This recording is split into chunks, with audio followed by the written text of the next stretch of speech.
Picture this. The sun slips over the horizon, the kettle clicks off, and while the water steams, you glance at your phone. Overnight, another deposit. Tiny compared with my net worth, yet large enough to cover a month of property taxes on the Tuscan villa I rarely visit. That whisper of money is the sound of ownership paying tribute. It is as predictable as dawn itself, because every share I hold is a worker that never sleeps, never takes a vacation, never asks for a raise, and reliably hands me a slice of corporate profit, dividends. I'm Alexander Ward, 65 years old, first-generation rich, former engineering clerk turned industrial magnate. Two truths guided my rise. First, wealth is not what you earn, it's what you keep working for you. Second, the surest way to make money quietly is to sit in the shareholder seats while everyone else is standing in line for wages. That's why, for the past 20-plus years, my calendar has been inked with recurring paydays I don't show up for. Dividend dates. Today, I want to hand you the blueprint so you can pencil in your own. Now, before we sharpen that blueprint, a brief dose of reality. I'm not your advisor, attorney, or tax preparer.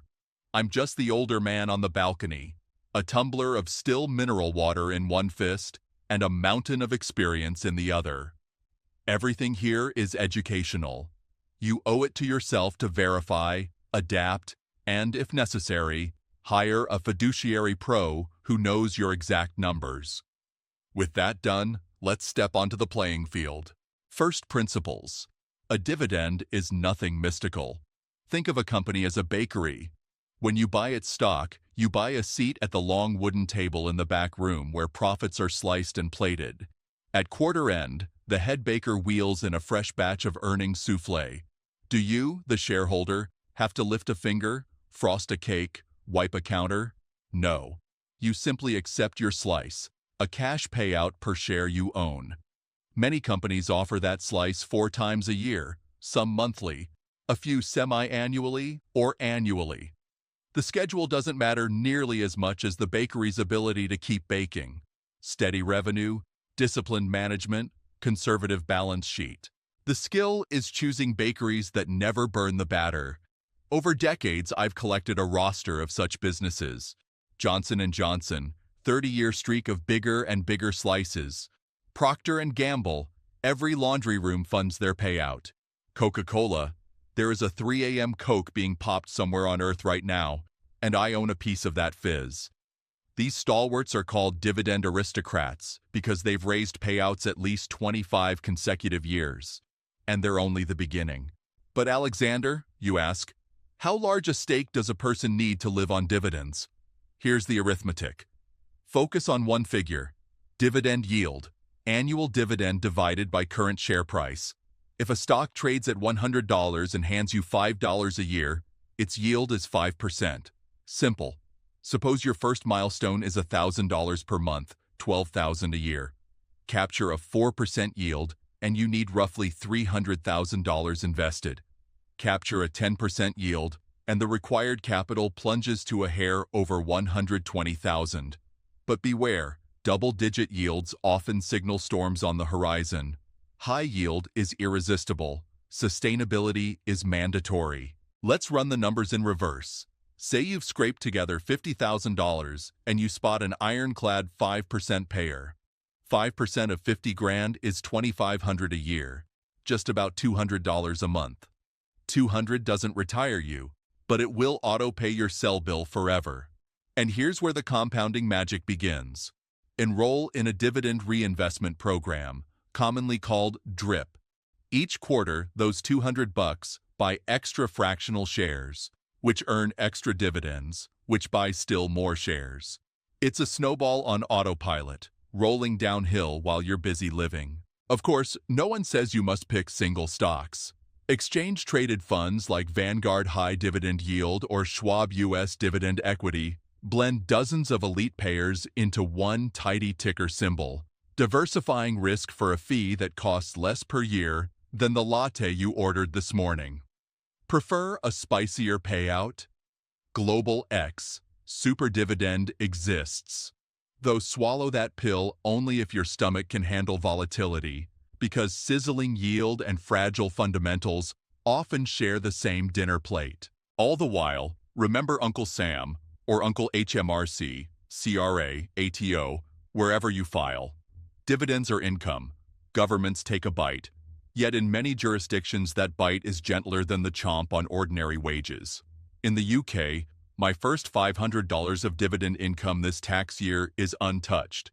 Anything above slides up the bracket ladder, but still at a lower marginal rate than salary. The point isn't to dodge taxes, but to optimize after-tax cash flow. Consult the pros, document meticulously, keep the revenue bureaucrats happy, and they'll let your money keep working while you sleep. So far, you have the philosophy, the math, and a short list of reliable payers. Next, I'll reveal how I stagger my holdings so that something, somewhere, pays me every single calendar month. No gaps, no droughts, plus the rookie mistakes that drain novice portfolios before they ever gain momentum. Let's strip dividends to the chassis. Take the share price, call it $100 even. Take the annual payout, say $5. Divide, multiply by 100, and you land on a 5% yield. Simple. Yet that tiny fraction decides your freedom date. If you need 12 grand a year to replace a modest salary, a 5% yield demands roughly $240,000 in capital. A 4% yield demands $300. A flashy 12% yield cuts the bill to just under $100, but carries the odor of desperation, because businesses rarely pay that much unless they're bleeding somewhere you can't see. Here's the real secret. Yield alone is a snapshot, not an X-ray. I hunt not for the prettiest number today, but the most durable stream tomorrow. Think boring titans, pipelines, telecom towers, power utilities, household staples. The products sell themselves while executives sleep. Their balance sheets look like granite slabs, their payout ratios leave breathing room, and their boards hate dividend cuts the way I hate cheap wine. Numbers tell stories. My first dividend milestone wasn't a yacht or a mansion. It was the monthly grocery bill, $700 in the late 90s. I bought enough Procter & Gamble, Duke Energy, and AT&T to spit out that $700 every 4 weeks. When groceries became a rounding error, I scaled to the mortgage, then the property taxes on 3 continents, and finally, the annual maintenance on a small jet. You don't sprint to the summit. You fund one necessity at a time until employment becomes optional noise. Run your own ledger. Rent, car note, child's university tuition. Pick a line item, price it in monthly dollars, divide by your target yield, and you have a capital goal. One bill, one asset column. Hit, repeat, accumulate. The spreadsheet becomes your autobiography of liberation. If a company hasn't raised its dividend for a decade straight, I pour a second glass and wait. Johnson & Johnson? Over 60 hikes since man first walked on the moon. Coca-Cola? Pays me to drink water with bubbles. These are aristocrats, captains proven in every economic weather pattern. I anchor my core with them, then recruit stout lieutenants like Verizon, Realty Income, and Bristol-Myers to sprinkle higher yields across the calendar. But I'm no hero. I use index infantry too. Vanguard High Dividend Yield ETF holds over 400 dividend machines for a fee smaller than the tip on your lunch. Schwab's dividend equity tilts toward growers. They turn research risk into statistical probability, and I happily outsource the grunt work. For the thrill seekers, yes, there's Global X Super Dividend north of 7%, but treat it like hot sauce. Dash sparingly, never chug. Here's how I make sure some cash hits every calendar page. January, April, July, October, big pharma and consumer staples. February, May, August, November, telecom and utilities. March, June, September, December, REITs and pipeline partnerships. Layer in a few monthly payers, Main Street Capital, Stag Industrial, Realty Income, and suddenly no month looks bare. I call it the money wheel. Spin it once with careful position sizes, and you'll hear a soft ka-ching every 30 days for the rest of your life. Mid-video teaser. In a moment, I'll expose the 5 rookie mistakes that collapse fledgling dividend portfolios. One of them cost my protege a year of freedom. But first, smash that like button if you're hungry for passive income. And tell me in the comments, which bill will you eliminate first with dividends? Mistake 1. Chasing headline yield. A 14% payer looks irresistible, right up until the board slashes it to 4 and the share price caves. If the dividend consumes more than 70% of free cash flow, walk away. Management is paying you with borrowed breath. Mistake 2. Ignoring payout cadence. Load your account with quarterly payers that all distribute in March, June, September, and December, and you'll live like a king one month and a pauper the next. Arrange positions so every month has at least 2 sources of cash. Predictability breeds peace. Mistake 3. Forgetting taxes. A 5% yield in a taxable account may be worth less than a 4% yield inside a tax-sheltered wrapper. In my 40s, I moved my entire Canadian pipeline sleeve into an IRA equivalent and instantly boosted net income by double digits. No new capital required. Mistake 4.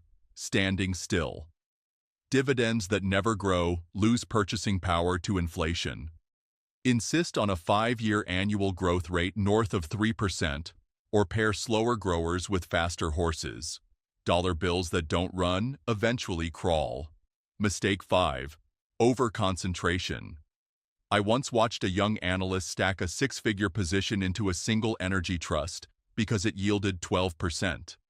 One commodity downturn later, his paycheck was smaller than mine at age 22. Cap anyone holding at 10% of your dividend income stream. Better yet, 5. Now let's flip the nitro switch. First up, dividend reinvestment plans. When I was 35, every Johnson & Johnson check automatically bought more J&J. The snowball effect doubled my share count in 11 years with zero manual input. Once your passive income meets a key expense, say housing, turn drips off and redirect cash to lifestyle or new opportunities. Second, covered calls. On stalwart positions, I sell out-of-the-money monthly calls. 80% expire worthless. The premiums layer an extra 1 to 2% annual yield without touching the core shares. Discipline is everything. Never write calls inside 30 days of an ex-dividend date, and always choose a strike at least 1 standard deviation above current price. Third, prudent leverage. I've employed margin exactly twice, during the 2009 panic and the 2020 lockdown crash, borrowing at 2% to buy yields north of 6. The spread still fattens my cash flow today. Rule of thumb, use margin only when yields dwarf borrowing costs by at least 3 to 1, and never for more than 20% of portfolio value. Before we unveil the final accelerant, the psychological framework that keeps you collecting checks when the market is bleeding. Tap subscribe if you value wisdom forged in decades, not hype brewed overnight. It's easy to collect dividends in a bull market. Every green candle strokes your ego. But the real test arrives when headlines drip panic, tickers bleed red, and dinner guests whisper about another crash. In those moments, memory becomes your fortress. I remember October 2008, watching Wells Fargo fall like a stone while still mailing me quarterly checks. I remember March 2020, airports empty, oil futures briefly worth less than nothing, yet Coca-Cola quietly wired me its 78th consecutive payout. When the world trembles, I open the ledger and reread the uninterrupted series of deposits stretching back decades. That proof calms the lizard brain. Here is the mantra. I own cash machines, not lottery tickets. A cash machine's value is its stream, not its daily quote. If the stream stays alive, I stay seated. Quarterly calls, payout ratio trends, free cash flow trajectories, these are my weather forecasts. As long as rain keeps hitting the reservoir, I do not abandon the dam because tourists fled the lake. Tatters in price are invitations to buy more yield at a discount, nothing more.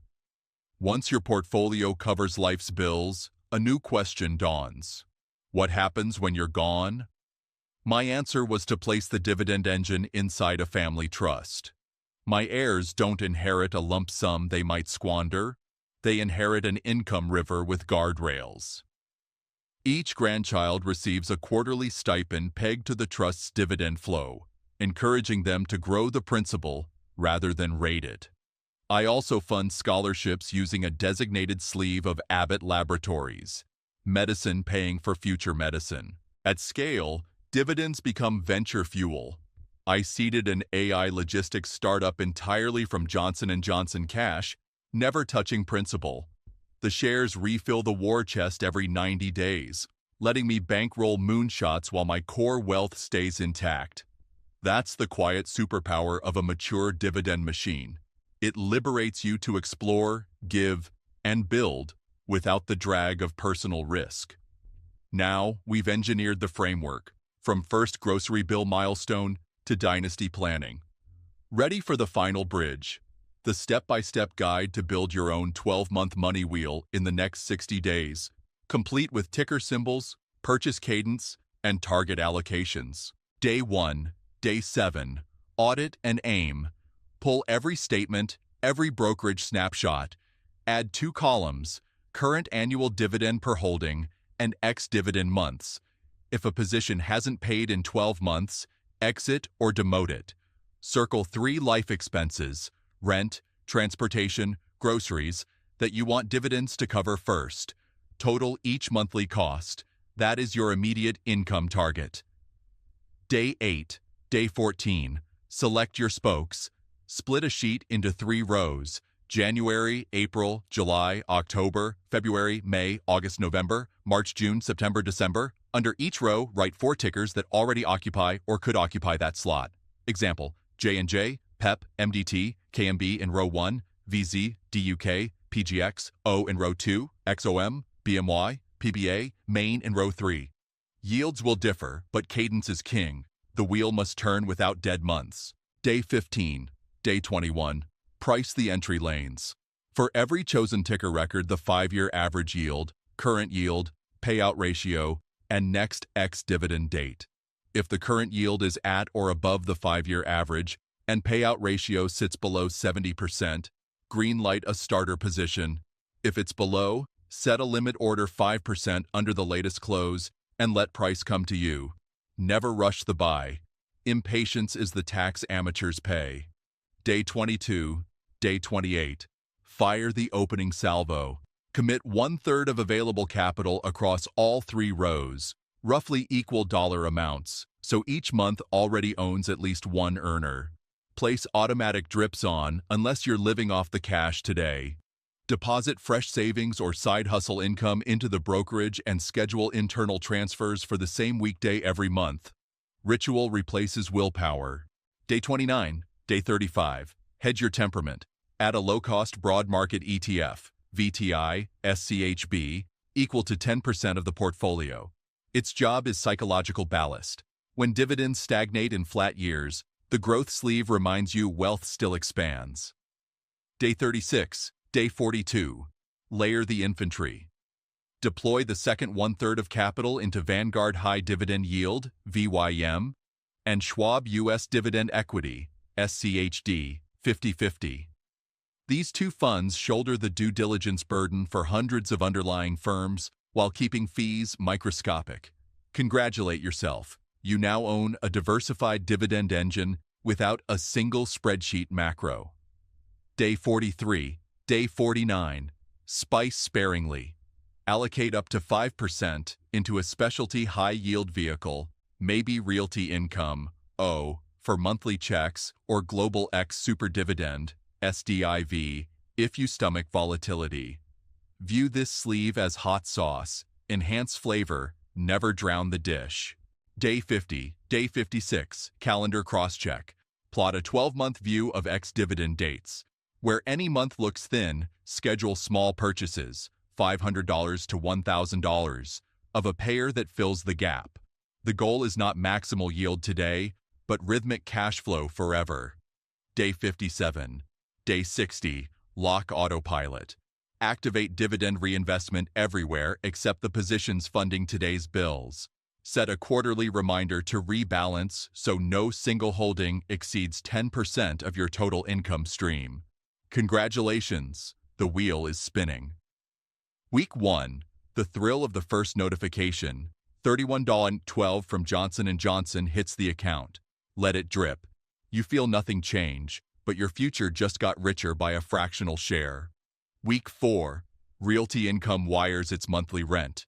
That covers one high-speed internet bill. You smile at the symmetry. Global property money paying for global bandwidth. Week 7, market wobbles after a headline scare. Your broad market ETF dips 2%. Dividends? Unmoved. You realize, maybe for the first time, that price is opinion while cash is fact. Week 12. Total deposits since launch equal half a car payment. You haven't lifted a finger beyond the initial setup. The machine hums. You pour a second coffee, open the ledger, and plot the next milestone. Health insurance premiums by year-end. At this point, you possess the structure, the entries, the cadence, and, crucially, the mindset. All that remains is scaling, raising contributions, trimming underperformers, and allowing time to do what time does best: compound.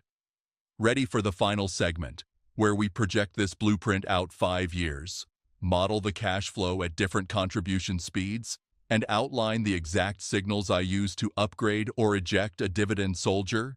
Picture the next 5 years like a staircase of ever larger deposits.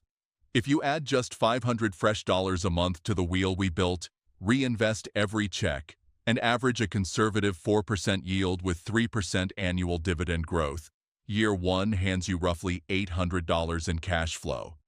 Year 3, more than $1,500. By year 5, you're cresting $2,200. Enough to erase a car payment, a utility bundle, and a week's groceries without lifting a finger. Double the contribution rate, and the numbers scale almost line for line, because compound income is obedient mathematics dressed in a tuxedo. How do you know when to promote or fire a dividend soldier? 3 signals: a payout ratio that leaps above 80%, a credit downgrade into junk territory, or a dividend that stalls for 2 straight years while peers keep growing. When anyone appears, I trim the position to half. If 2 appear, I exit entirely. No nostalgia, no excuses. Cash redeployed to healthier streams is never wasted. And that, my friend, completes the engine. From first grocery bill to 5-year runway, from stock selection to psychological armor. Let the wheel spin, let time thicken the flow, and remember, you are no longer trading hours for dollars. You're commanding capital to labor in your place. If this roadmap lit a spark, subscribe right now, smash the like button, share the video with one ambitious friend, and drop a comment telling me which expense you'll eliminate first. Until next time, stay curious, stay patient, and let your money keep talking while you sleep.